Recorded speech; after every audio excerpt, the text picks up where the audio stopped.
Welcome. I'm Michael Alexander, Director of Public Programming at Caltech. We're about to share with you a program that was recorded earlier last week featuring Elaina Newport, one of the founders of the Capitol Steps, which was a stalwart on the CaltechLive series for many, many years. She's being interviewed by Sarah Spitz. Before we go to the interview, I'd like to thank our sponsors, the Caltech Employees Federal Credit Union and the Friends of Beckman Auditorium. If you'd like more information about the Friends, or to be kept up to date about the performing arts, science, and authors programs that we're presenting, check out our website at events.caltech.edu. And now, with a prelude from the Capitol Steps repertoire, and then we'll go right into the interview. Let's welcome Elaina Newport and Sarah Spitz.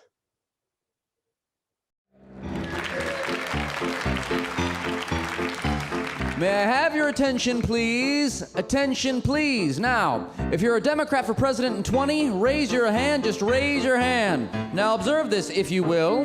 There's some people from the Hill, and they seem to think they're qualified to run this land.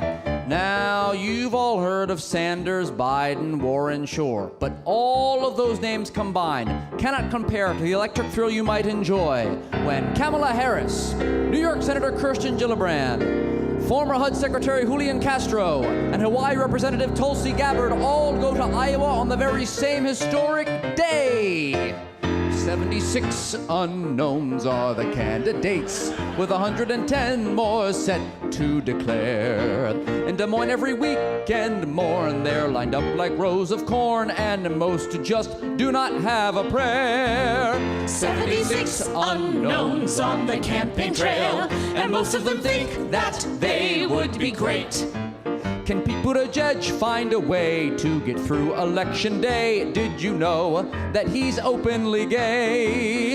New Hampshire will be crawling with these candidates. Pollsters watch Dixville notch like it's some special place. Some Starbucks CEO thinks he is really hot. An ego shot is making him join the race. Does it seem that every time they're starting earlier, jump the gun, gotta run, no one wants to wait? A Biden run would sure be green. Environmentally, it would mean we'd reuse our props from '88.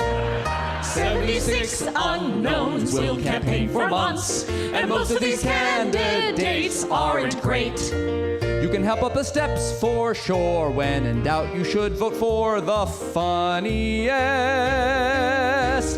candidate. Well, good evening, and welcome to another Caltech special presentation, one that we're putting together during this pandemic to help stay in touch with all of you in our audience and to give opportunities for us to talk with and hear some of the art from a number of great artists who have been on our stage, or some of them over the past couple of months were scheduled and got canceled because of the pandemic. But today we are in for a real treat. For it goes on, I think, close to 3.5 decades, Caltech has been closing its season with the Capitol Steps. And obviously, we have not been able to do that since March of 2020. But we also were very saddened to hear that the Capitol Steps decided that this pandemic was leading them to having to decide to close their doors.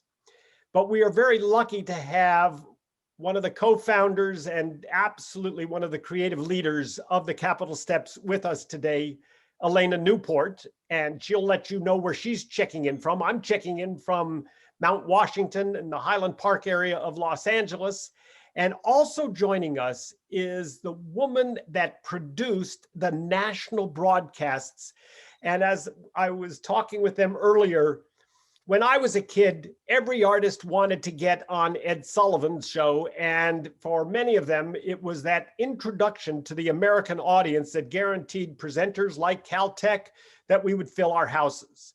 Well, I can't believe that there would have been any better way than the national broadcasts that Sarah produced and that were distributed through NPR affiliates all over the country to introduce the Capitol Steps intimately to a great audience and to the many, many years of touring that certainly entertained us in the Los Angeles, Pasadena market, and that entertained audiences, sometimes even in the White House, to the incredible mock that they put into democracy. I'd like to turn it over to Sarah Spitz, who many of you may know was for years involved with KCRW, and while there was the national producer of the Capitol Steps. Sarah, why don't you start the conversation with Elaina Newport? Happy to do it. I use the word producer in quotes because basically I was kind of just setting stuff up so that the program that they produced could go up on public radio. And I know we mentioned this before. You, Elaina, the Steps used to be heard periodically on All Things Considered, but honest to God, I do not remember how the Steps came to partner up with the station to distribute you nationwide on public radio.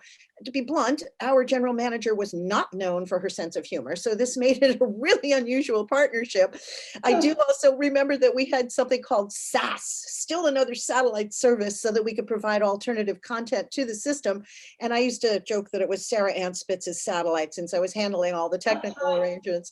But so how did we find each other, Elaina? Do you remember? My memory has gone out. I'm ancient now. I should give you a little background on All Things Considered, because they were a young show when we were a young group. We didn't know, but there was millions and millions of people listening to All Things Considered, even back in the 80s.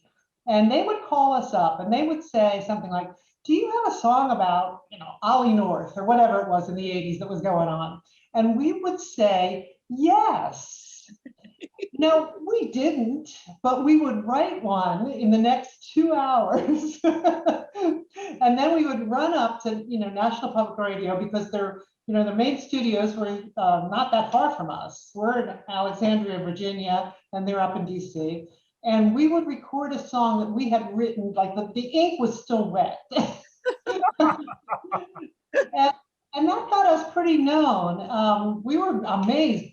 People would hear us all over the country. And then I guess you heard us as a result of that and approached us. And we've been trying to think about, how do we do a radio show? We were overwhelmed by the logistics of it. And you just said, hey, you just record it and we'll put it on our satellite and everybody will download it and the rest will be history. So you were just a great help to us. Yeah, but you mentioned in the early days, it wasn't quite as easy as pushing a button and going up to the satellite. Right. We had reel-to-reel tapes, just like they had on Ed Sullivan, I guess. We had reel-to-reel recordings, and I remember that and we had to make them time out too, exactly to like 59.30, and I remember that if we were like, okay, you got to do this song really fast. because we're going to run out of time, or you got to stretch this song out, because we had to come in exactly at the right amount of time, and then take the reel-to-reel tape and run up to National Public Radio headquarters and send it to your satellite. And it was really stressful. Now in recent years we were able to fix mistakes and things like that, but back then we really couldn't. Truly live. Some songs seem to suggest themselves. Barbara Ann, Bomberan. I heard that in my own head. I was singing it to myself. Just the title, though. You guys come up with the lyrics. How did that happen? Well, sometimes you're right. Sometimes the song was just out there. The pun was good. The rhyme was easy. We did Barbara Ann. We did, how do you solve a problem like Korea? We used many times over the years because everybody knows that song. It's a good pun. Other times you'd have a really kind of tough subject, or a tough rhyme, in recent years we had to try to write Pete Buttigieg.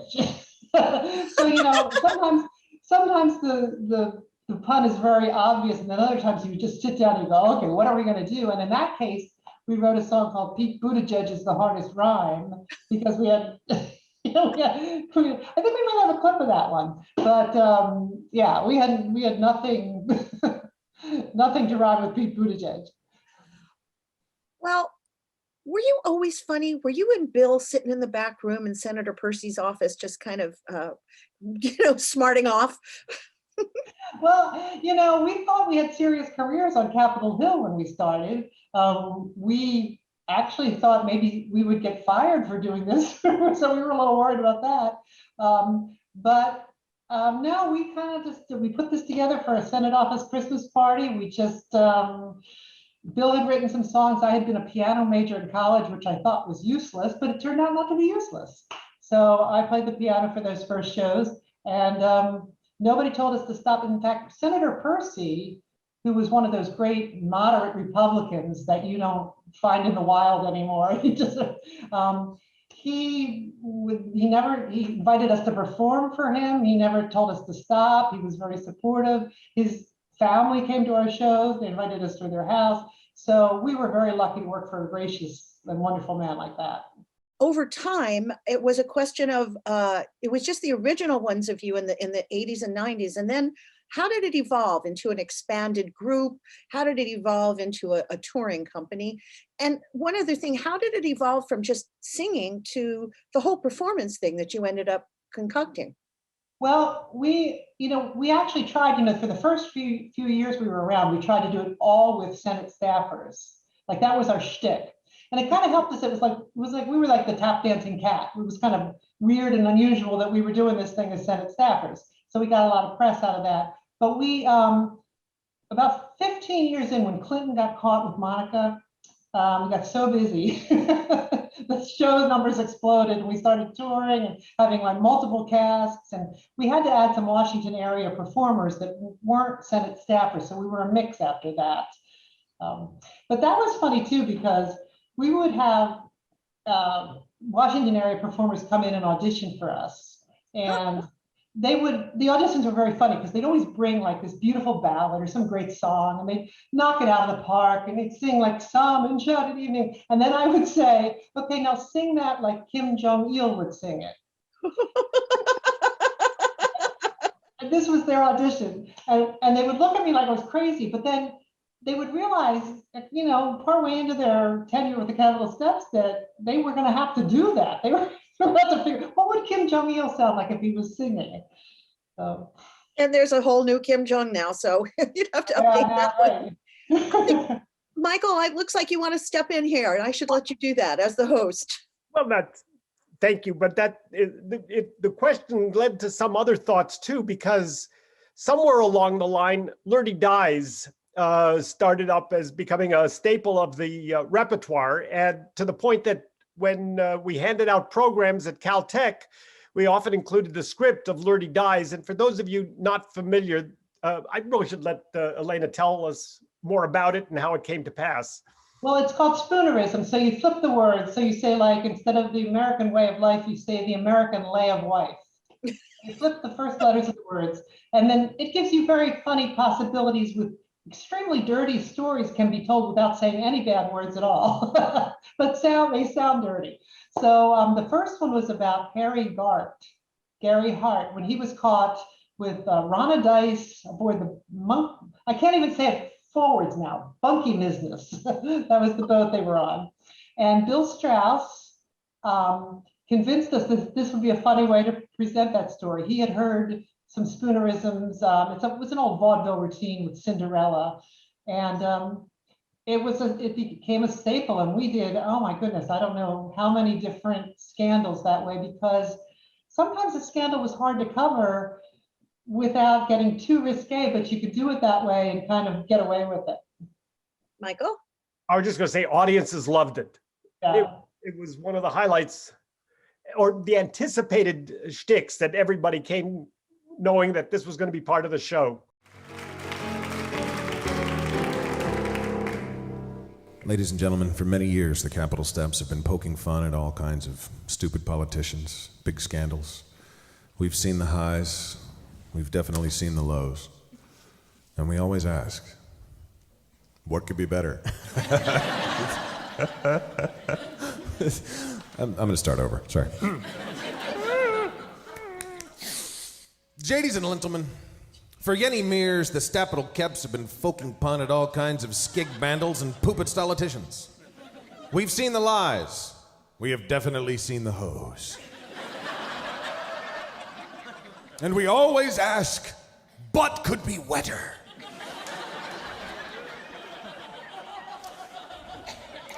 Just whip your flirts. Anybody here that's a Terstfeimer, just whip your flirts. And I promise you'll hit the gang of it, but if you need to, feel free to nibble down some scrotes.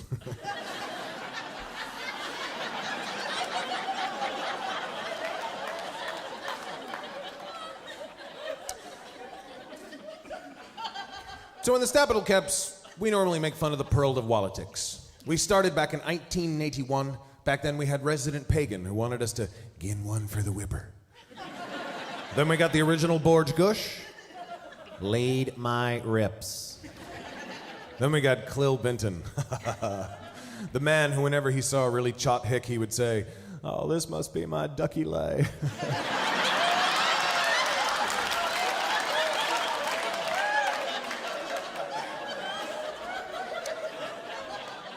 Then we got Borge Yubbledo-Gush. And Yubbledo?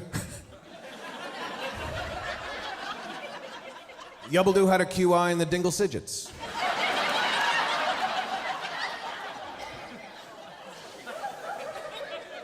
In 2008, we got a new leerless feeder, Resident Pobama.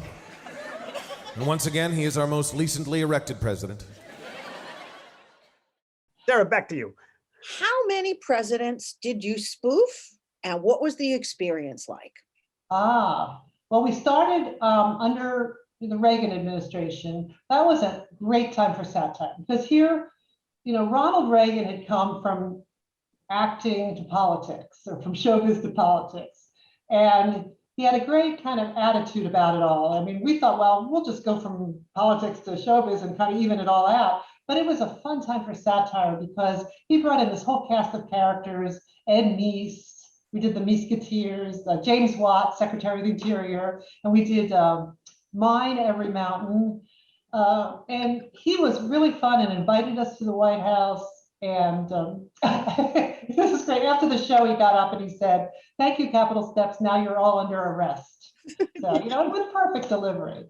So he was great. And the thing about that era was that, he would have a beer with Tip O'Neill at the end of the day. So he was happy to laugh at a Tip O'Neill song. He was happy to laugh at a song about him. It was all good.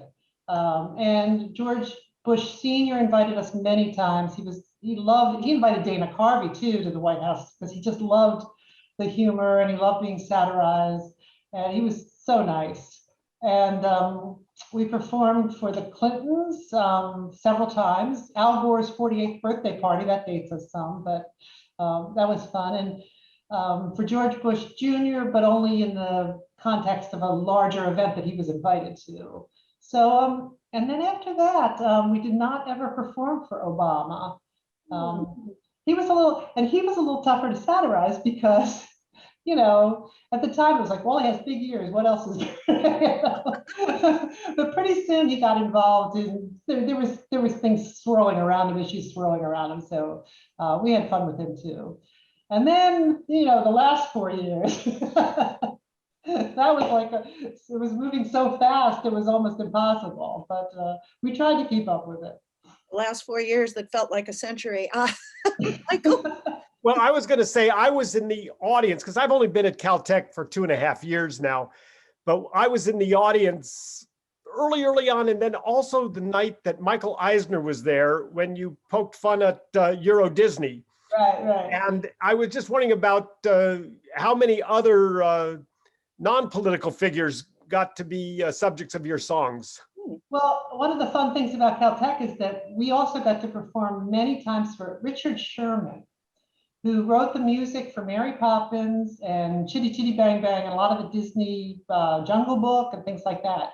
And he would come and we would love to include at least one song of his in the show that we were satirizing. And then, but the Michael Eisner year, I think we went over the Disney studios and performed that for a very select group of Disney executives at their invitation. So they were good sports about it too.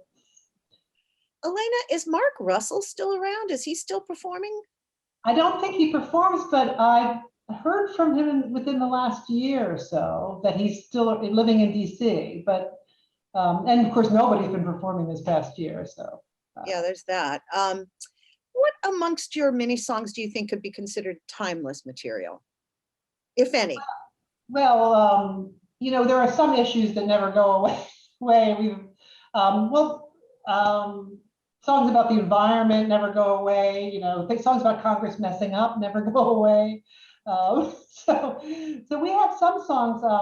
We had a song called Putin on a Blitz about Vladimir Putin that was performed shirtless, by the way, shirtless. That we have a clip of. And you can see that the performer does not work out. So we should play a clip of that because that's how brave our performers are, Putin on a Blitz. But that song, as long as Vladimir Putin is around, we could have done that song, and we did it for many years, and it was one of my favorites. I suspect he'll be around for a lot longer too. So you can keep pulling it out of the closet if you need to. What else? Yes.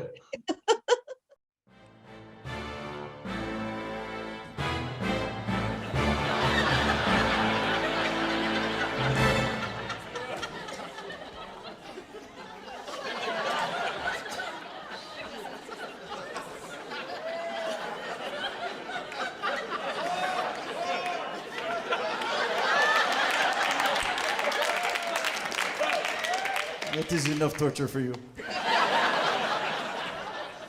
But once you go Cossack, you never go back. Здравствуйте! I am Russian President Vladimir Putin, and I am here to welcome myself. Now, I'm sure you recently heard news that many Russian hackers have been planting fake news stories, eh? Yes, well, some of them are garbage, but many of them are true. And I know this for a fact, because Mr. Trump has been CCing me during all of his secret intelligence briefings. Also, I'm sure you have possibly heard that recently I have been big pain in tuchus. I found this out myself as I was traveling to other Eastern European countries. I had to go through customs. Customs agent asks me my name. I say Vladimir Putin. He says, country of origin. I say, Russia. He says, occupation.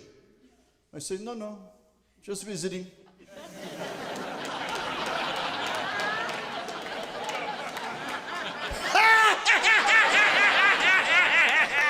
See, we make joke, huh? So, then I find out your former Secretary of State, John Kerry, wishes to speak with me, eh?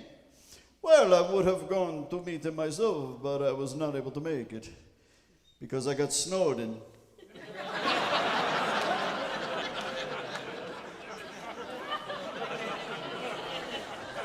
Brum-ching.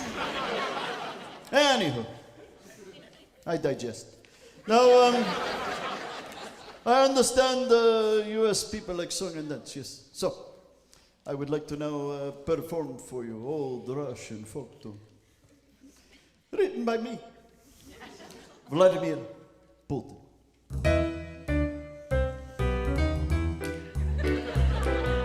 My name's Vlad. When I get mad, like in Ukraine, when there is pain, I send more shit. Putin on the Blitz. U.S. force you must exert. This makes me take off my shirt. You say tisk tisk. Putin is a risk. Although U.S. sends threats, I just don't see ya coming all this way to help Crimea. Yeah, I wouldn't want to be every plan to stop this threat makes me jump up and scream. Yet when Cold War heats, I gave Obama feet. Hey, we were matching beats. Hey, Putin never quits. I'm Putin on the Blitz.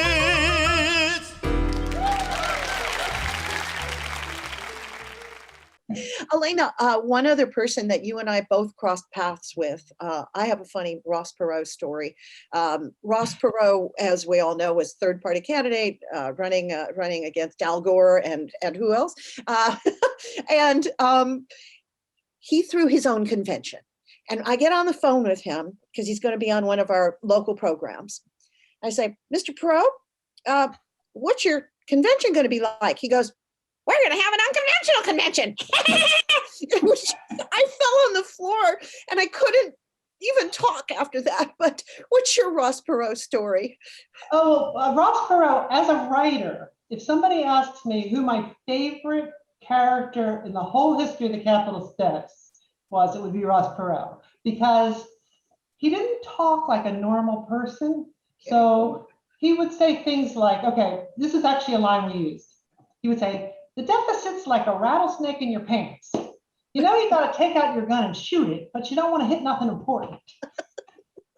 So it was like, you know, he would have these folksy like analogies, and it would all be very, you know, so I just loved writing. How would Ross Perot explain his position on this issue?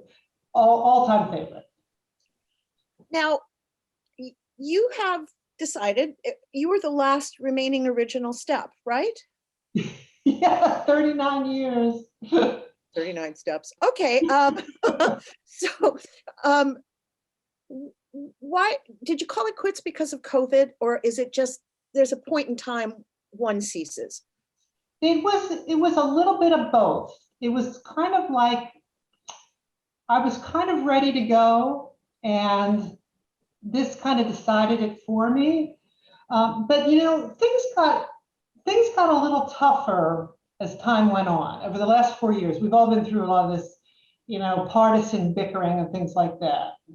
And I remember after the 2016 election, people were not even sure whether they could come to our show because they were so upset. You know, some people, on whichever side you were on, there'd been a lot of arguing at the Thanksgiving dinner table or whatever. So people would come to our show and they would say, I didn't know if I could laugh, but I did, and I feel better. And that was good for a while. We really liked it, but it was harder and harder to sort of, for me, I'm a moderate, but it was really sort of hard for me to strike a balance when these things were going on, like the Proud Boys and the things that were so, you know, they weren't really funny. Like they were hard to satirize, and they were so contentious. So for a variety of reasons, I was kind of ready to go. And the COVID thing said, okay, that shut us down. We would have had a really busy fall in the fall of 20 because it was an election season. Oh, yeah. We had bookings like crazy. So I felt bad for the performers, but for me personally, 39 years of how do I make this funny, I was kind of ready to let that go. Michael, do you have something you want to add or ask? Well, I was just wondering too, if you're part of a long tradition that probably goes back to the days of a court jester that have sometimes had to use humor to bring truth to power. And it's interesting to see how important the work that you did. And I think, Sarah, we owe you a big thank you as well, because you helped bring this to the national audience. And I don't know if there's anything quite like you that is stepping forward to take your place at this point. And we may have to wait a few years to find some other creatives that are going to do something quite as important and as entertaining, because obviously it was Will Rogers and there was Tom Lehrer, and there've been a whole slew of folks that fortunately we have recordings of. There are stories about others that were doing their work before film, before television, before Thomas Edison and the phonograph. But this is a part of a tradition. Has that been something that you've been aware of, of the continuum of where you fit into this important role that I'm sure most countries need if they don't have it? Well, I'm very flattered that you put me in some of that company, and those were certainly people that when I was growing up, I listened to Alan Sherman and Tom Lehrer, and I read those Mad Magazine parodies, and so it's fun to be in that company. I don't. I'm sure there would be lots more. I mean, even now, like if you look on the stuff that just springs up, or on YouTube, or you know, Randy Rainbow, or all those people that kind of just turn these things around so fast, I really admire them, and their technology is so good, and so maybe it'll change a bit. But, you know, I watch Colbert, I watch The Daily Show, I watch all those guys, and those guys are great too. I actually have just one last question, and I could stretch it if you need me to, but I bet you're still making up song lyrics in your head. What's that? I bet you're still making up song lyrics in your head. Well, If so, share. I have to admit that Arrivederci Cuomo came into my head when he got into a scandal recently. I was like, how can I give that to? That's so funny. That is so funny. All right. Well, and then I'm going to ask you one more because I lied. Okay. It's not an original question. I read it in an interview. I thought the answer was wonderful. If you were to compare yourselves to some other kind of business, what would it be? Some other kind of business. I mean, like the circus? I don't know. I'm sorry, I don't know if I understand the question. At the time, what else could you have been? I mean, you responded at the time, we can probably edit this out. Our interests are diametrically opposed to the best interests of the country. We want things to go wrong. That's what I was getting to. So I'm going to come back and ask that question again. If you were to compare yourselves to some other kind of business, what would it be? Well, see, we're kind of like funeral directors or car repossessors, because we wait for something bad to happen and then we make hay out of it. And what hay it was. Michael, I'm turning it back to you. Well, thank you. And I hope that you will share with as many of your colleagues that I know we've lost a few of them, but those who are still around, how much they meant to our audiences. And I'm probably speaking for presenters all over the country. I know that Caltech is really feeling very fortunate that you agreed to join us today, that you're part of this conversation, and that I'm so grateful that in our initial conversation, you mentioned how important Sarah was to your national presence, because as I said earlier, I think that there's a role that is underappreciated. Probably those who have insomnia and stay up after 11:30 at night get a taste of it, whether it's on Saturdays at Saturday Night Live or 5 days a week on the major networks. But this is an important contribution. Humor has always helped us deal with issues and sometimes even get to the nut of an issue in a way that a didactic presentation couldn't. So please extend our thanks to all of your colleagues, and my personal thanks to you personally for taking the time to be with us today. And the Caltech audience that we're going to switch to momentarily, I know they have probably got other great questions. I guess I would just ask how you stayed friendly with each other, because you were part of the real original. You didn't even have to truck it. It was the bus and truck type of touring, but you were really in automobiles and on the ground a lot. You weren't flying maybe initially to one coast or the other, but otherwise you had to do a stream of shows, because I know that I talked to colleagues that the day after we had you in Pasadena, you were up in San Luis Obispo at Cal Poly, and then everything else was just sequential and all in the cars. You stayed friends? Oh, I never laughed so hard as when I was on some of those trips. And the thing was, we all had different political views. I mean, there was extreme liberals and extreme conservatives, and we had these discussions, but it was always, in the end, we just laughed like crazy on the road. I mean, so it was a great time. It was a blast. And Caltech was a big part of that. We loved coming out there every year. Well, I know that colleagues of mine who and we have at least a few who were on staff going back as far as 40 years ago. So they remember your first appearances and worked with you backstage and in the house and in publicity.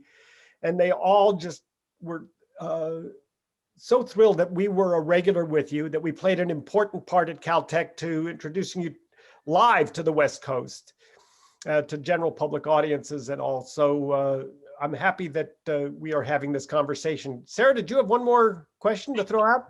You had the question. We neglected to ask, and since we can edit this in, what about Joe Biden and the steps? Have we gotten far enough into, I mean, did you guys ever do anything with Joe Biden? We did songs about him. We never that I know of, did a show for him, although we did a lot of shows where I didn't know who was out there. But yeah, we had lots of fun with Joe Biden. Most recently, we did You Can't Hide That Biden Guy while he was with Obama. And we did Can You Feel the Rub Tonight, when he was massaging the shoulders. So we had a lot of fun. Joe was fun. And I think he would have laughed at everything we did about him. I've been laughing for a long time, and I thank you for what you've done for me and for making me feel so honored here. You guys, you're legends. Thank you, Sarah. Thank you for being such a big part of it. And thank you, Michael. And if there's ever a reunion tour, you guys will be the first ones I will call. Well, thank you very much. And we're now going to bring the recorded portion of this program to a close and regroup for the audience in just a matter of seconds as we open up the mics so that everybody who has a question, well, I can't say everybody, but as many as we can fit in will join us for some opportunities to pose some questions to Elaina Newport. All right, ladies and gentlemen, Joe Biden here, right? Look, you all know I'm running in 2020, okay? And there's a big but. Wait, look, I didn't mean any disrespect to any of the plus-size ladies in the audience out there. Oh, geez.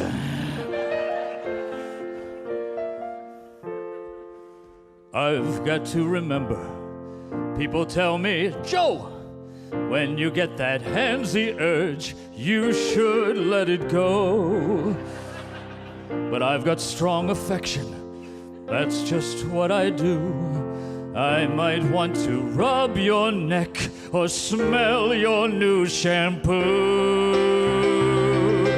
Can you feel the rub tonight? I'm just being me. I would be the perfect president in 1953. Gender roles are shifting, of that I am well versed. I'm reaching out to everyone, just touching women first. People want to change me, but that is for the birds. I simply will remind myself her ass is not 2 words. And if you feel the rub tonight, I've not thought this through. I live my life by this philosophy. What would Hugh Hefner do? Can you feel the rub tonight? Don't want to let you go. I can announce I've signed a new book deal called 50 Shades of Joe.